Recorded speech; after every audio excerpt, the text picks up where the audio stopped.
Hello, in this video, we're going to be talking about mindfulness.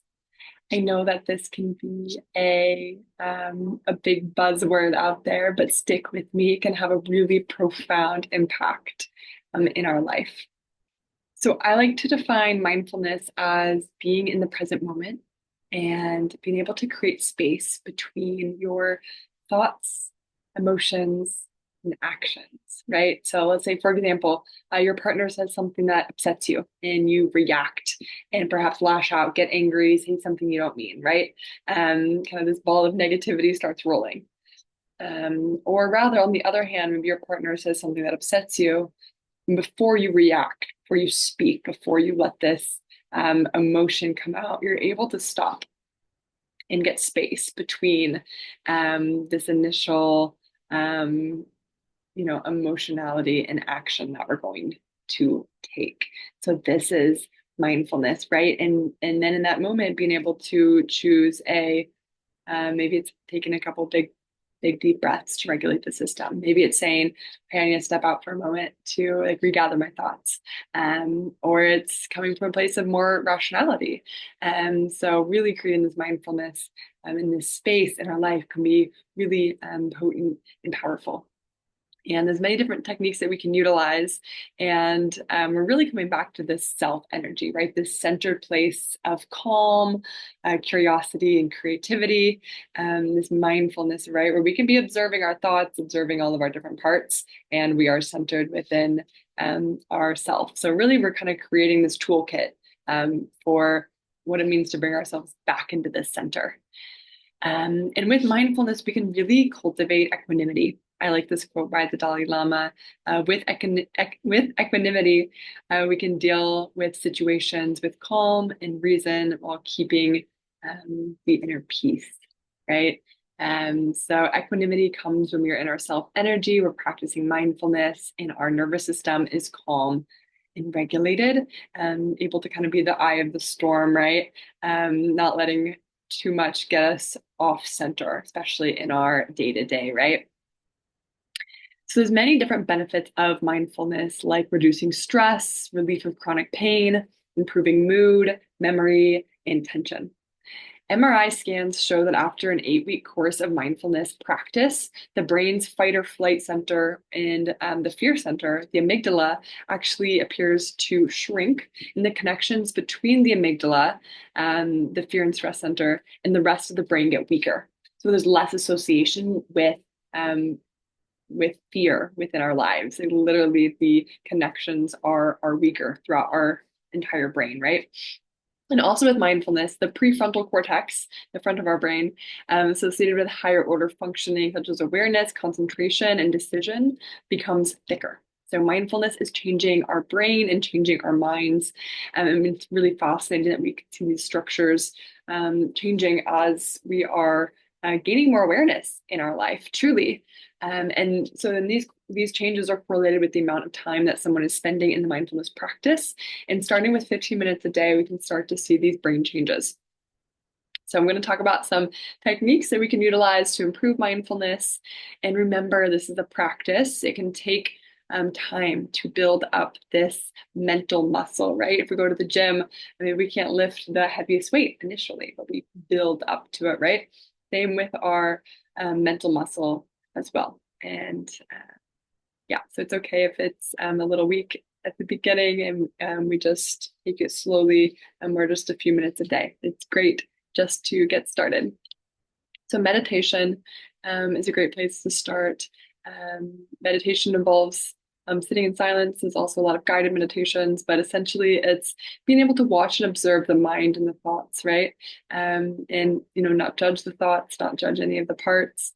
Just be the silent witness and observer of what's going on, getting like curious and interested in what's happening, right?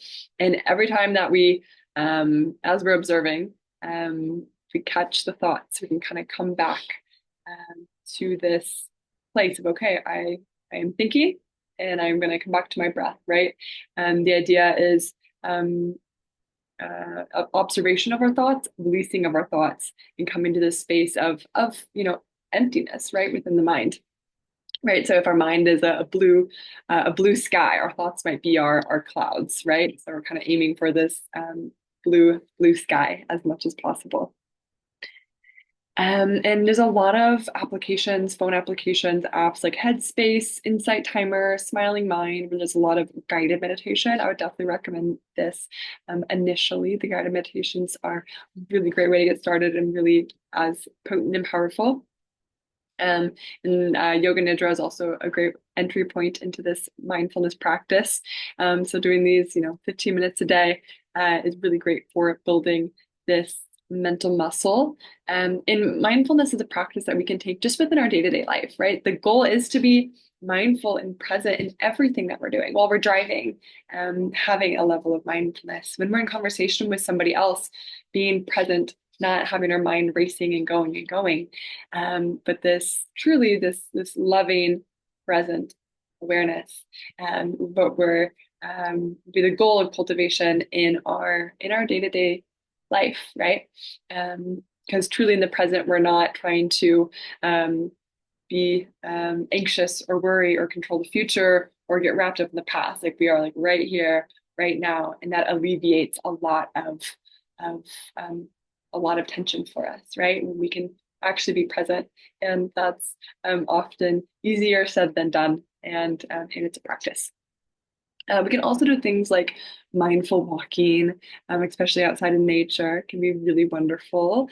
And it's a practice of being really present to all of these sights, sounds, smells, awareness of our breath, awareness of our body, awareness of our every movement and thoughts, and really getting into this place of self-energy and pure awareness.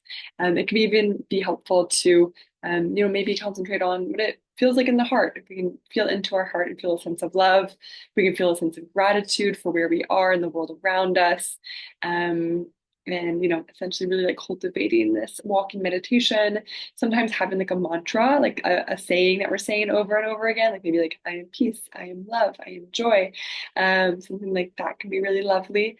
There's a lot of different kind of mantras that we can say that can be helpful, and kind of something to concentrate the mind can often be helpful. In other practices to cultivate mindfulness are yoga, tai chi, qigong. They're also really wonderful practices to cultivate this inner world with ourselves, as well as really building this mindfulness. And kind of within all of this, right, a concept that's kind of key is that we're not our thoughts, and we're not our parts, right? We want to be compassionate towards all of our thoughts and loving towards all of our thoughts and parts, but that's not, who we are. We are this centered self energy, that's kind, compassionate, loving, and wise, and really is full of love, right? So it can be challenging though not to identify with our thoughts and with our parts. Sometimes a part takes over for days, weeks, months at a time, right? And we completely identify with it. So it's really getting the separation from these parts, from our thoughts, and getting back in alignment for who we really are, of our true self. And right, so many humans, we are stuck in these same thought loops of fear, of self-consciousness, fear of death or illness, right? And how we deal with these thoughts can be unique to us, right? And sometimes in like anxiety or fear or depression, we're having these same kind of ruminating thoughts that are going over and over and over again. So this process of getting space can be really helpful in recognizing that that isn't us, right? And this mindfulness practice can be really helpful for bringing awareness as to what these thoughts are that are running in our subconscious and maybe bringing us stress, anxiety, or making us feel depressed, right?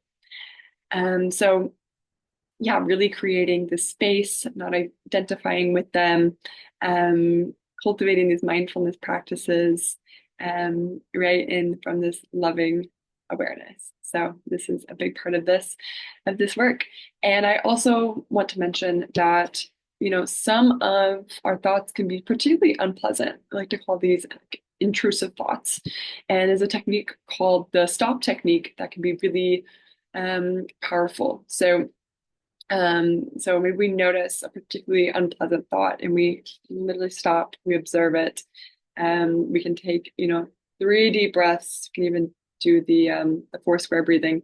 And imagine releasing the thought on the exhale and continue with the breathing and observe if the mind is still or if it's still clinging to the intrusive thoughts. If it is still clinging, we can proceed to continue breathing. If we've been able to let go of the thought and we have this kind of blue sky mind, we can proceed on to our day. And this might happen many, many times throughout our day where we have to use the stop technique of, oh, I see this thought.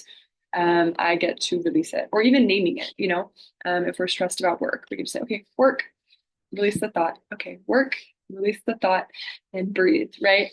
Can be really, really helpful for this is the stop technique. So try some of these, a journaling prompt, which one of these can we incorporate at least 15 minutes throughout our day, and knowing kind of end goal is to bring this mindfulness into every aspect of our life. I'm excited for you to try some of these techniques, and I will see you later.